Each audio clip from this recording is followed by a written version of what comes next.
Donc, effectivement, sans créer de suspense ou essayer de, je sais pas, gagner du temps, euh, pourquoi, pour qui, je ne sais pas, parce que j'ai entendu ici et là, il se doit de répondre. Un investissement avec l'équipe nationale d'Algérie, je suis obligé de répondre un peu plus largement à cette question. J'avais déjà été approché en équipe nationale d'Algérie avant même que je prenne mes fonctions en 2018. Et j'ai à chaque fois tempéré, et je l'avais expliqué ça aussi, parce que Mousoulia Kbira, et on ne peut pas, si on ne se sent pas prêt, s'aventurer sur ça. Je ne suis pas un entraîneur qui كان يحوس خدمة, parler simplement, pas l'entraîneur sans emploi ou à la recherche d'un emploi, mais il fallait y aller avec des certitudes, une forme de certitude même si on n'en a pas tout le temps dans le football. Donc j'ai pris le temps, et le jour où j'estimais que j'étais prêt à mon humble avis et que l'on a fait appel à moi, j'ai répondu présent. Avec ce qui s'est passé, le minimum de respect que j'ai pour mon équipe nationale, pour mon pays, après un échec avec lequel je viens d'expliquer, ça reste un échec, les conditions sont des conditions, pas de problème là-dessus, mais ça reste un échec. Avec cet échec-là, le minimum que l'on se devait à ce pays, c'est être sûr de savoir, par rapport à la responsabilité qui est la mienne, si on est capable de redémarrer malgré cet échec, avec autant de force, autant d'énergie et autant de passion, autant mort, et se fixer d'autres objectifs. Donc ça prend un certain temps, parce que ce temps-là, il est à la mesure du drame footballistique, qu'on s'entende bien, on reste dans notre domaine là, et qu'on ne fasse pas de démagogie. Ce drame footballistique qu'on a pu vivre tous ensemble, ça méritait, en tout cas pour une personne comme moi, qui a été profondément touchée, ça méritait ce temps-là, puisque j'avais estimé, et je m'étais déjà préparé dans un coin de ma tête, au cas où ça ne fonctionnait pas, de devoir quitter mes fonctions. Je suis dans cet état d'esprit de تستاهل حاجة, parce que tu as travaillé, parce que tu as fait un تستاهلها, il y a une promotion qui est là, il y a un truc comme ça, c'est la méritocratie. Mais تستاهلش, tu ne mérites pas, parce que voilà, tu as échoué, un échec, tu as mal, entre guillemets, mal travaillé, eh ben, tu dois te partir. J'ai un contrat qui est là jusqu'à décembre 2022, où il n'y a pas de conditions, d'objectifs, comme certains ont pu le dire, les ignorants qui me parlaient pour parler, mais ça dépasse le cadre du contrat. Moi, j'ai soumis à mes responsables, président de fédération, tous mes responsables, je leur ai donné la possibilité, l'opportunité de mettre fin à ce contrat sur se serre la main, salam alaikum, sans bruit, sans rien du tout. Et je prends la responsabilité aussi en disant que s'ils avaient pensé ça, s'ils avaient pensé que j'étais plus l'homme de la situation, ou qui voyaient l'arrivée d'un autre sélectionneur d'un bon oeil, je ne sais pas de problème.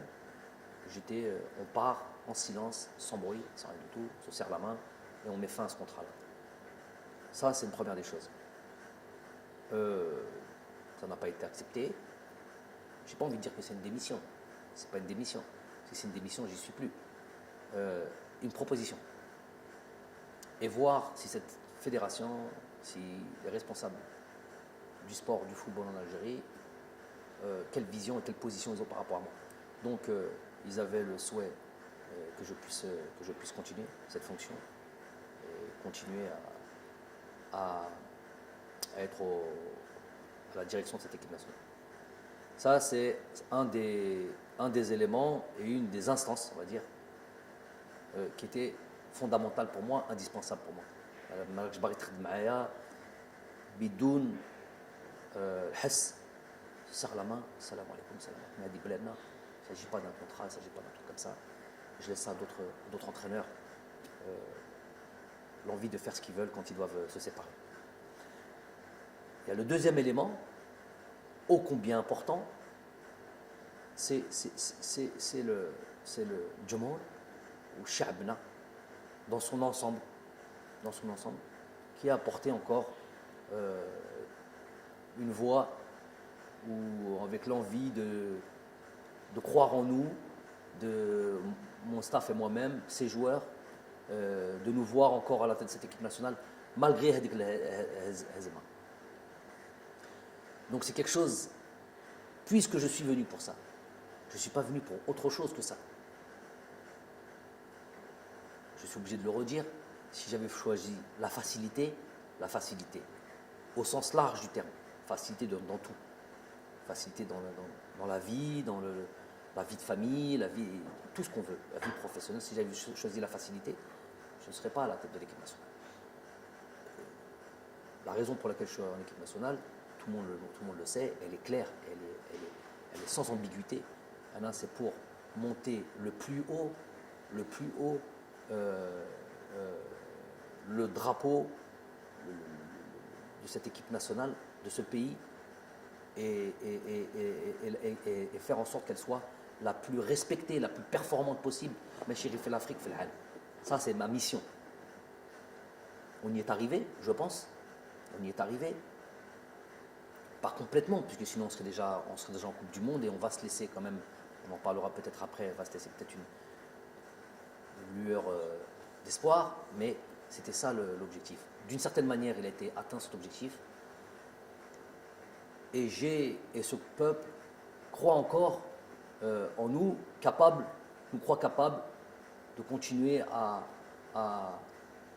leur donner, donner de la joie, faire en sorte de voir cette équipe-là performante, forte, capable de rivaliser avec les grosses nations, capable d'enchaîner des victoires, tout simplement. On est là pour la gagne. Et ça, je ne peux pas tourner le dos à ça, malgré la tristesse, malgré l'accablement, malgré tout. Ça me donne encore plus de force, plus que ces arbitres, plus que ces conspirateurs, plus de l'intérieur comme de l'extérieur, plus que les Nes qui ne sont pas beaucoup à l'intérieur. 6-7 personnes très facilement identifiables, les khedmo مشوار شخص ماشي مشوار des projets qui suivent des projets personnels qui sont là à travers à venir foutre la zizanie, mettre le fauda, avoir des haines personnelles, jamais d'espoir, il n'y a que du mal en eux, il n'y a que du sombre en eux. Quand ça gagne et que c'est une évidence, ils sont obligés un peu de se ranger tout en diminuant le mérite des joueurs, le mérite de ceux qui travaillent. Quand il y a une petite, quand il y a un échec, et dans le football et dans le sport, il y en a, quand il y a et ben, ils le grossissent et on devient des incapables et on devient des gens à qui il faudrait faire du tort. Ça, et ils sont finalement très peu, et c'est du misérabilisme. J'appelle ça du misérabilisme. Ils ne veulent même pas l'importance de les citer. Mais pour revenir au plus important, c'est ce que le peuple croit et pense et comment il se sent à travers nous. S'il y avait eu le moindre doute par rapport à nous et j'aurais senti on voudrait voir quelqu'un d'autre, il n'y a même pas, on reste pas, on serait même pas en train de parler là. On dit salam alaikum, on a fait le maximum. En tous les cas, Rabbi Shahid, chaque jour que l'on a porté et qu'on a été à la tête de cette équipe nationale, on l'a fait chaque jour. On on a fait en sorte de mettre ça au centre de nos priorités. Même si on n'est pas là directement, même si on n'est pas en Algérie directement, on contrôle notre championnat, on contrôle nos joueurs algériens partout où ils sont, de là où on est, parce qu'on est investi dans notre mission tous les matins quand on se réveille. Donc, moi, je ne suis pas inattentif à ça. Je suis plus que réceptif à cet engouement, l'envie du peuple de nous voir continuer. Et c'est impossible de leur tourner le dos. Et donc, on se doit de continuer cette mission. On va le faire comme on l'a fait, avec le cœur. On va le faire avec tout notre investissement. On va le faire avec notre envie, notre détermination, notre rage, j'ai envie de dire, parce que هذا الشعب يستاهل هذا الخير. وإنشالله que ce soit une bonne décision dans l'intérêt du pays. أنا هنا avec, je vous ai dit, on n'oubliera jamais cette tristesse, mais on a envie aujourd'hui de rendre au peuple ce qu'il veut et de refaire, d'aller recréer de l'espoir, le farha على هذاك الشعب اللي يحب كرة القدم. Et nous on est pleinement investis. Donc quand on a dit qu'on a été attentif, je suis attentif à l'espoir que le peuple a en nous et qu'on se doit de repartir de l'avant et d'aller recréer une dynamique. Après, il faut une stratégie, parce que tout marche à la stratégie. Le Hamas mliha, le Tomouh mlih, mais لازم لها toujours stratégie. On a eu le temps de penser. Je vous ai dit, moi, ma vie, ce n'est que ma famille et mon football, alors encore plus quand c'est mon équipe nationale. Donc on a eu le temps de penser à la stratégie que l'on va mettre en place. Le nouveau souffle, un souffle qu'on va envoyer à ce groupe, à créer voilà, une autre dynamique. Ne pas, je l'ai dit en conférence de presse tout de suite après le match, ne pas tout jeter bien sûr à la poubelle, évidemment, ne pas tout remettre en question. On a atteint certaines choses qui étaient, je me rappelle de 2018 quand je suis arrivé et aujourd'hui, on a atteint certaines choses plus qu'intéressantes qui nous a amenés ici. On a tout sauf démérité sur ces deux matchs du Cameroun. Je l'ai dit, c'est pas la meilleure équipe, Beddalil, qui s'est qualifiée à la Coupe du Monde. C'est l'injustice des fois du football, la cruauté du football. Donc ça veut dire que cette équipe-là, ce groupe-là, il a des ressources. Évidemment, de toute manière, avec ou sans qualification, il y a plein de choses qui allaient arriver après ça. On est dans la perpétuelle, réflexion sur comment faire de ce groupe un groupe encore plus performant. Donc, c'est plus là-dessus sur lequel on va se baser. La reconquête de notre niveau, avec les difficultés qui vont arriver et qui vont arriver très vite. Hein. Vous le savez maintenant, on le sait, tout le monde le sait. Il n'y a plus le moindre match facile en Afrique. Ça, c'est très très clair, que tout le monde soit d'accord là-dessus. Donc, recréer une dynamique, renvoyer, voilà, que tout le monde, qu'il y ait une synergie. Et ça par contre, dans cette stratégie, il est inclus aussi, via la communication, via l'échange avec nos dirigeants, il est inclus aussi que tout le monde prenne ses responsabilités aussi. Quand je vous ai dit que j'ai crié au loup et au danger de l'arbitrage depuis 3 ans par des faits réels, ce qui n'est pas dans mes habitudes à la base, ni en tant que joueur, ni en tant qu'entraîneur, mais c'était tellement kérita en Afrique que c'est un élément essentiel. Il y a 2 éléments essentiels, excusez-moi de dévier un peu, 2 éléments essentiels, je l'ai dit à tout le monde, à tous ceux qui veulent l'entendre, à régler impérativement, et ça devrait être les 2 projets les plus importants en Afrique, c'était l'arbitrage et les infrastructures. Donc c'est là où tous les dirigeants auraient dû mettre se concentrer là-dessus. Quand on voit le niveau de l'arbitrage, les terrains ça va un petit peu mieux, il y a des stades ici et là qui se construisent, mais quand on voit le niveau de l'arbitrage, on est encore très loin du haut niveau. On est encore, pour moi, à l'âge, j'ai pas peur des mots, hein, à l'âge, c'est notre continent, tout notre continent inclus. On est à l'âge préhistorique au niveau arbitrage, au niveau conditions de jeu, même ça s'améliore, conditions d'infrastructure, mais sur l'arbitrage, on est à l'âge préhistorique. Voulu, pas voulu, est-ce que certains y trouvent leur intérêt dans cette CAF, dans cette peut-être FIFA, je ne sais pas qui, pour que l'arbitrage n'évolue pas, j'en sais rien. En tout cas, c'est un constat, c'est un fait. Celui qui veut venir en parler avec moi, il vient. Celui qui a fait le Maiden, il dit fait le Maiden Maya, on a Hadro et on parle concrètement de ce qui se passe, on analyse concrètement ce qui se passe, plutôt que de venir parler, sortir des belles phrases. Sur le terrain, gros souci au niveau de l'arbitrage. Je vais prendre le temps de dire une chose.